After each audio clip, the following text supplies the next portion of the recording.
नमस्कार.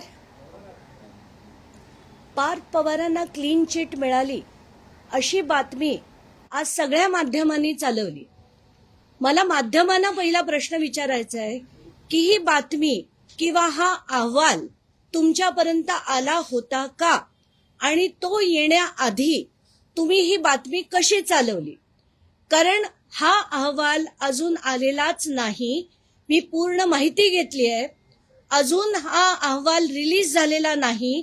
त्याची इनफॅक्ट शेवटची बैठक सुद्धा अजून बाकी आहे अशी माहिती मला आता त्या विभागाकडनं मिळतेय. तर प्रत्येक माध्यमांनी आज बातमी चालवून टाकली की पार्थ पवारला क्लीन चिट. तर ही कुठचीही क्लीन चिट पार्थ पवारला मिळालेली नाही. दुसरं म्हणजे मागे जी चार्जशीट फाईल झाली होती पोलीस डिपार्टमेंटकडनं, कारण 2 FIR आहेत या प्रकरणात. एक बावधनला आहे आणि एक खडकला आहे. तर बावधनच्या FIR मध्ये, खडकच्या FIR मध्ये जी चार्जशीट झाली होती त्या दोन्ही FIR मध्ये पार्थ पवारचं नाव पहिल्या दिवशीपासून नाहीये. म्हणून तर आमचा खरा लढा होता की त्याचं नाव FIR मध्ये का नाही, आणि जर FIR मध्ये त्याचं नाव नाहीये तर चार्जशीट मध्ये नाव येण्याचा प्रश्नच येत नाही. आणि आम्ही हा प्रश्न जेव्हा आधी कलेक्टरांना, सगळ्या अधिकाऱ्यांना विचारत होतो, त्यांचं असं म्हणणं होतं की FIR मध्ये नाव नंतर घातलं जाईल.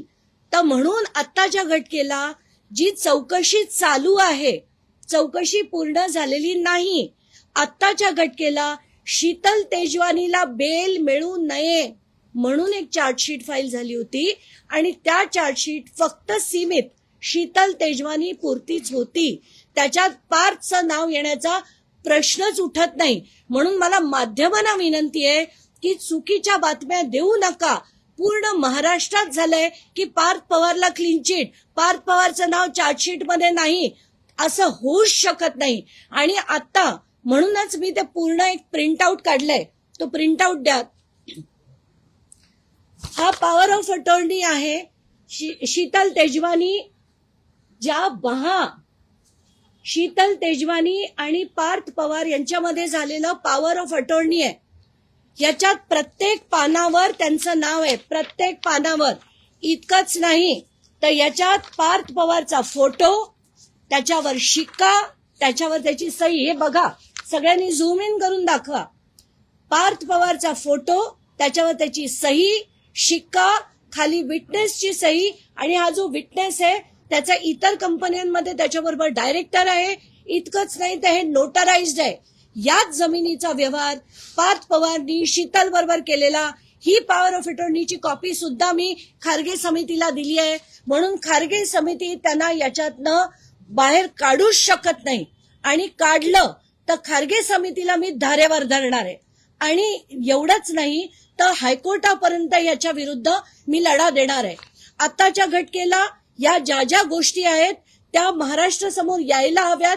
म्हणून मी बोलले की कुठल्याही परिस्थितीत मुंडवा घोटाळ्या प्रकरणात पार्थ पवारला बाहेर येऊ शकणार नाही. आणि जरी त्या समितीने अहवाल मॅनिप्युलेट केला तरी हायकोर्टात जाऊन मी लढून ते खरंच खरं जे आहे ते हायकोर्टापुढे मांडणार आहे. माझा लढा मी चालूच ठेवणार आहे.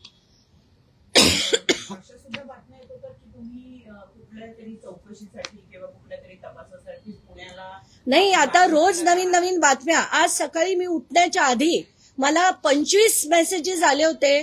कित्येक पत्रकारांचे फोन आले की मी बारामतीला जाऊन त्या जी लँडिंग स्ट्रिप आहे त्याची तपासणी करणार आहे. मी कुठलीही तपासणी करायला बारामतीत जाणार नव्हते. मी इथेच मुंबईत आहे. पण अशा वाटेल त्या ज्या बातम्या येत आहेत, मला खरंच कळत नाही कोण पेरतंय, का पेरतंय. आणि इतकंच नाही तर आज जी काही पत्रकारांनी जी बातमी, काही वृत्तपत्रात जी आलेली होती बातमी, ती सुद्धा दादांत खोटी होती. आता त्या जे पत्रकार होते त्यांच्याशी सुद्धा काही वेळापूर्वी मी बोलले, तर त्यांचं असं म्हणणं आहे की एका उच्च अधिकाऱ्यांनी त्यांना ही माहिती दिली होती, पण ही माहिती खरी नाही असं आता त्या विभागाकडनं स्पष्ट झालेलं आहे. अजून याची शेवटची मीटिंग होणं बाकी आहे. त्यामुळे पार्थ पवारला कुठचीही क्लीन चिट मिळालेली नाही. अंजलीताई, 24 तासने हा घोटाळा संपूर्ण उघड केलेला होता. त्यानंतर बऱ्याचशा घडामोडी महाराष्ट्राच्या राजकारणात सुद्धा घडलेल्या आहेत, सामाजिक पटलावरती घडलेल्या आहेत. अजित पवारांचा मृत्यू होणं आणि त्यानंतर या चौकशीमध्ये पार्थ पवारांना क्लीन चिट मिळाली अशी बातमी येणं, याचा कुठेतरी संबंध आहे का? पार्थ पवारांना सहानुभूतीचा फायदा दिला जाऊ शकतो?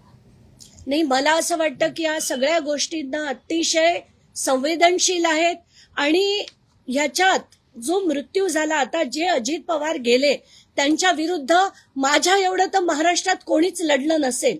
15 वर्ष मी त्यांच्या विरुद्ध लढले, पण ज्यावेळी त्यांचा मृत्यू झाला प्रचंड हळहळ आपल्या सगळ्यांच्या मनात झाली. मला प्रचंड दुःख झालं होतं.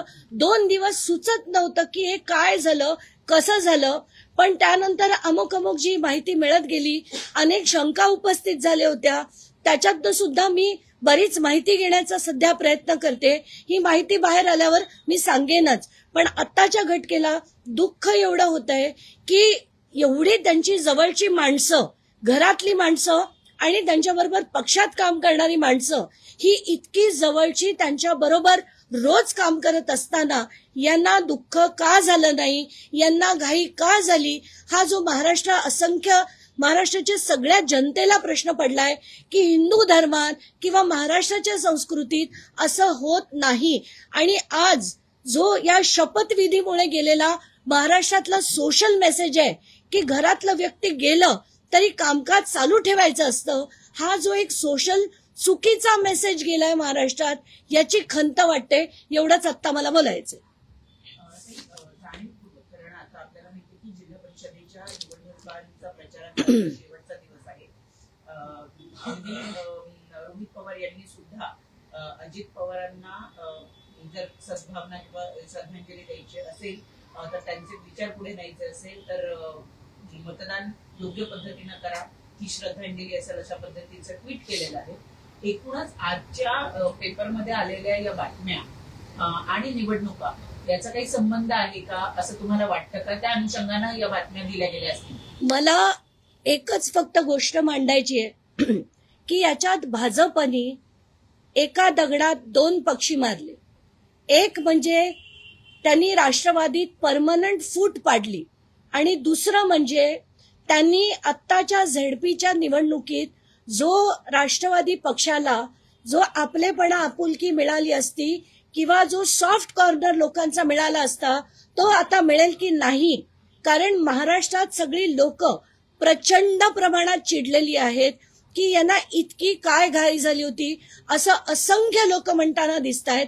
हा भाजपचा डाव होता की काय असा प्रश्न पडतो. आणि आत्ताच्या घटनेला मला हेही स्पष्ट करायचंय की जितका राग, जितका मला चीड अजित पवारांवर त्यांच्या भ्रष्टाचाराची यायची, तितकीच चीड मला शरद पवारांची आणि त्यांच्या गटाची यायची.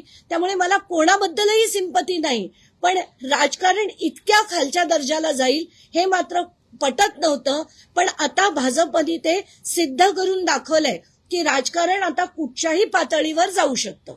सहानुभूतीचं राजकारण केलं जातंय का, इथून पुढे सुद्धा केलं जाईल का? विशेषतः पार्थ पवार यांचं नाव ज्या घोटाळ्यात आहे त्यापासून त्यांना वाचवण्याकरता ही सहानुभूतीचं कार्ड खेळलं जाईल का? आणि सुनेत्रा पवारांकडनं काय अपेक्षा? कुठल्याही न्यायात कुठलंही सहानुभूतीचं कार्ड चालत नाही. जर जे त्यांनी गुन्हे केलेत, आधी एक खोटी कंपनी बनवणं, त्या खोट्या कंपनीचे सगळे व्यवहार बदलणं, त्या व्यवहारातनं LOI मिळवणं, LOI मधनं स्टॅम्प ड्युटी वेवर घेणं, स्टॅम्प ड्युटी वेवर नंतर अमुक करणं, हा सगळा प्रकार जो झालाय तो कोणी त्याच्यातनं वाचणं पार्थ पवारांना शक्य नाही. आणि जसं मी सांगितलं, हे जे डॉक्युमेंट आहेत ही सगळी पेपरवर आहेत. त्यामुळे सहानुभूतीने या सगळ्या गोष्टी मिटणार नाहीत. पण आत्ताच्या घटनेला सहानुभूतीची लाट जी राष्ट्रवादीकडे गेली असती ती झेडपी इलेक्शनमध्ये जाऊ नये म्हणून घाईघाईत हा शपथविधी करून घेतला, हे याच्यातनं स्पष्ट दिसतंय.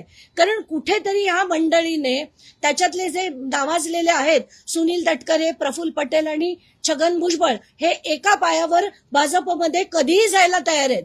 आणि म्हणून त्यांनी राष्ट्रवादी संपवण्याचा हे केलंय का? संपली तर आनंदच आहे, पण त्याच्यात ती आता संपवण्याचा घाट घातलाय का असा प्रश्न प्रत्येकाला पडत असेल आणि तो मलाही पडलाय.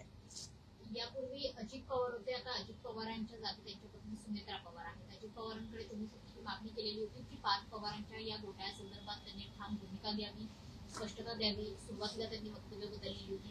आता सुनेत्रा पवारांकडे देखील तुम्ही जाणार का? त्यांच्याकडनं तुम्ही काय अपेक्षा व्यक्त कराल? कारण त्यांच्याही मुलासंदर्भातच असणार हा घोटाळा. नाही, आता मी कोणाकडेही जाणार नाही.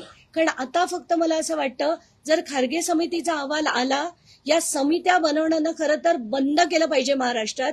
ह्या समित्या कुठचाही कोणाच्या धमकच नाहीये खरा अहवाल सादर करायची. आणि जर हा खारगे समितीचा अहवाल पुन्हा असाच थातुरमातुर निघाला तर फक्त न्यायालयात न्याय मिळेल अशी अपेक्षा आपण करू शकतो. म्हणून मी न्यायालयात जाईन आणि लढा जो मला द्यायचा आहे तो देईन. पण आत्ताच्या घटकेला सुनेत्रा पवारांना कुठल्याही प्रकारे भेटायची किंवा कशाची माझी इच्छा नाही.